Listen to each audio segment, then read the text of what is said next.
네, 여러분 안녕하세요. 수원시 글로벌 평시학습관 러닝 레터 배우러와 제 123호를 배달해 드리겠습니다.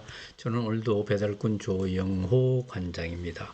네, 이번의 주제는 왜 신발은 그토록 다양해지고 있는가입니다. 신발에 대해서 얘기를 좀 나눠볼까 합니다. 사람이 언제부터 신발을 신었을까요? 아주 오래전이라고 하고 있습니다. 신발이 없으면은 굉장히 불편하겠죠. 거친 바닥을 걷거나 산으로 올라가거나 또 추운 겨울 그다음에 뜨거운 모래사장 이런 것을 걷기가 매우 불편할 것입니다. 그러나 신발을 신으면 안전하게 멀리 갈 수가 있지요. 정확히 언제부터 신발을 신었는지를 알 수 없으나 미국 오레건주에서 풀로 만든 샌들 신발이 발견되었는데 추정키로는 기원전 7천년, 8천년이다. 그러니까 1만 년 이상 된 신발이다. 이렇게 추정이 되고 있습니다. 그 이전부터, 훨씬 이전부터 신발을 신었겠지요. 풀 신발은 금방 낡기 때문에 보존이 참 어렵습니다. 근데 이제 이런 경우는 특별히 보존이 된 것이겠죠. 아르메니아, 터키하고 또 이란 사이에 있는 중앙아시아에 이제 아르메니아가 있죠. 거기서 가죽 신발이 발견이 되는데 기원전 한 3,500년 전 거다. 이렇게 추정을 하고 있습니다. 그러면서 보시죠.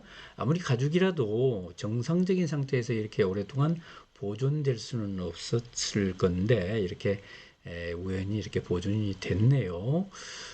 이렇게 해도 한 5천 년 전이다. 이렇게 되는데 5천 년 전에는 이미 가죽 신발이 상당히 보편화되지 않았겠느냐 이렇게 추정을 할 수가 있겠습니다.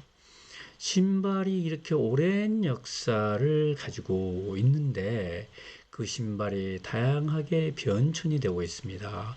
여러분 기억 속에서는 어떤 신발이 남아있나요? 우리 역사에서 가장 우리와 함께 오래 했던 신발은 아마도 집신이 아닌가 이렇게 생각이 됩니다. 집신은 참 만들기도 좋고 한데 한 걸레로 오래 신을 수가 없죠. 그래서 시골에서 한양을 가려면 이 집신을 한 보따리에 짊어지고 올라가야 될 정도로 신발을 중간중간에 이제 갈아 신어야 했지요. 저한테는 또 고무 신발이 상당히 익숙해져 있습니다. 우리나라에서 고무 신발이 나온 건 1922년이라고 하네요. 그때 이제 고무 신발이 나왔고, 처음에는 검정 고무신이었고, 나중에는 또 하얀 고무신으로 바뀌었죠. 검정 고무신보다 하얀 고무신이 또 고가로 팔렸습니다. 그리고 저한테는 이제 운동화가 기억이 나는데요. 우리나라의 운동화가 보편화가 된 것은 1980년 들어와서인데요. 1982년에 1년에 국제화학에서 프로스펙스라는 브랜드로 운동화를 발매를 하기 시작했습니다. 그 다음에 르카프가 등장을 했고 또 르카프에서는 미국의 나이키 신발을 들여다가 팔곤 했지요. 어쨌든 우리나라는 1960년대부터 70년대, 80년대까지 90년대 초반까지 신발 산업이 우리나라를 먹여 살리다시피 했고요. 신발 수출 대국이라는 명예를 안기도 했습니다.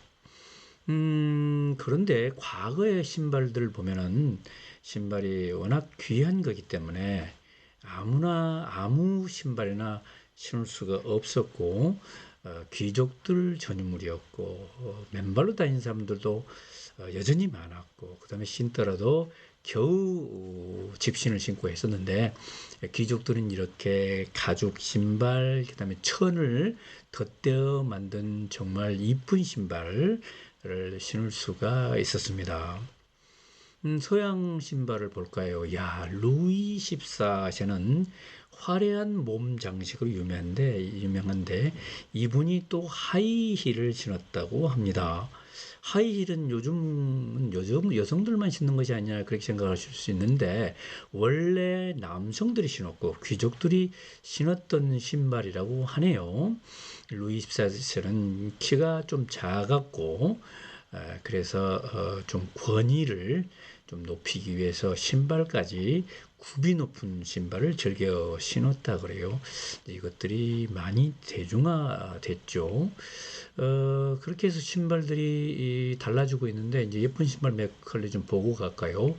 이미 18세기에 있었던 요 샌들형 신발 그리고 요 샌들인데 정말 샌들이라는 게 그냥 가볍게 신는 신발이 아니네요. 어마어마한 장식이 들어있는 멋진 신발도 있습니다. 요 부츠가 있는데 이건 귀족들이 신는 부츠인데 이거 가죽에다가 장식에다가 대단하지 않습니까? 이 부츠는 이제 말을 타면서 아, 말을 타고 안전하게 가야 되니까 뒷굽을 탁 괸 수 있도록 그렇게 뾰족하게 만드는데 그것이 발전이 돼서 이제 하이힐이 됐고 남자들이 신던 신발에서 또 여자들이 신는 신발로 부츠형 하이힐이네요. 이렇게 부츠도 발전을 했고 했습니다.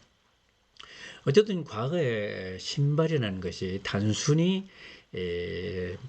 발을 안전하게 보호한다는 기능뿐만 아니라 사회적인 신분을 나타내는 그런 사회적 도구였습니다. 문화적인 그런 의미가 큰 것이었죠. 그런데 근래에 대해서는 굉장히 신발이 대중화되고 아주 패션화, 다양화되고 있습니다. 누구든지 좀 경제적인 여유만 있으면 신발을 얼마든지 갖출 수가 있고 폼 잡을 수가 있고 뻐길 수가 있죠. 나이키 신발이 또 운동화가 등장이 되면서 역사를 또 신발의 역사를 바꿔놓기도 했습니다. 1972년에 설립된 이 나이키. 나이키도 수많은 제품들을 만들어내고 있는데 요즘 젊은이들은 나이키 신발 한 컬레 갖기 위해서 엄청난 노력을 하죠. 한정폰 이런 게 나오면은 뭐 밤새도록 기다렸다가 사기도 하고 이런 상황이 됐습니다. 이제 신발의 역사도 우리 인류의 역사와 함께 계몽 시대를 거치면서 민주주의를 실천하면서 보편화되기 시작했고 최근에는 개성 추구 시대가 됐지 않습니까? 그래서 다양한 한 사람도 다양한 패턴의 신발을 다양한 상황에서 다양한 시점에서 신고 변신을 하고 이렇게 하고 있습니다. 그러다 보니까 한 사람이 가지고 있는 신발의 숫자도 굉장히 많아졌죠. 최근 조사가 제가 발견을 못했습니다만은 2015년에 조사한 자료를 보니까 우리나라 남녀 중년층 사람들이 보유하고 있는 신발 컬레 수가 남자는 8컬레, 여자는 13컬레쯤 되고 1년에 소비하는 신발은 4컬레쯤 된다고 나왔는데 근래 들어서는 좀 늘어났을 겁니다. 그래서 이제 다른 외국을 보니까 미국이 제일 많이 신발을 소비하더라고요. 1년에 7컬레 이상. 그리고 그다음에 영국, 프랑스 뭐 이런 나라들은 5컬레, 6컬레 이렇게 영국은 좀 많네요.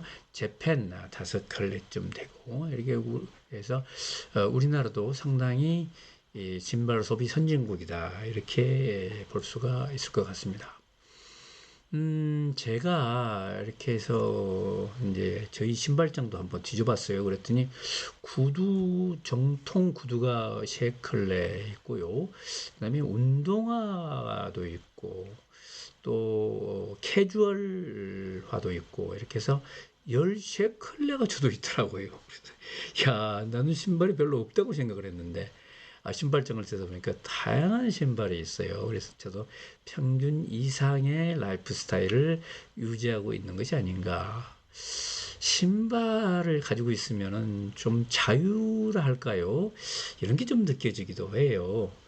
그러면서 한 사람이 또 다양한 기능의 신발, 다양한 목적의 신발, 다양한 디자인의 신발을 신는 시대가 됐다. 이런 세상의 변화를 또 신발을 통해서 읽어볼 수가 있었습니다. 네, 조용호 관장의 좌우지간 신발은 의미를 전달하기 위한 비언어적 표현이다. 이렇게 말씀하셨네요. 엘리자베스 셰멀핵이라는 신발 큐레이터가 이렇게 책을 저서를 내면서 이렇게 말씀을 하셨습니다. 신발은 단지 발을 보호하기 위한 도구가 아니고 자신의 개성을, 자신의 의미를 전달하기 위한 비언어적 커뮤니케이션 수단이다. 네, 재미나는 표현이네요. 여러분, 이번호도 함께 해주셔서 감사하고 다음 후에 또 뵙기로 하겠습니다. 여러분, 바이바이.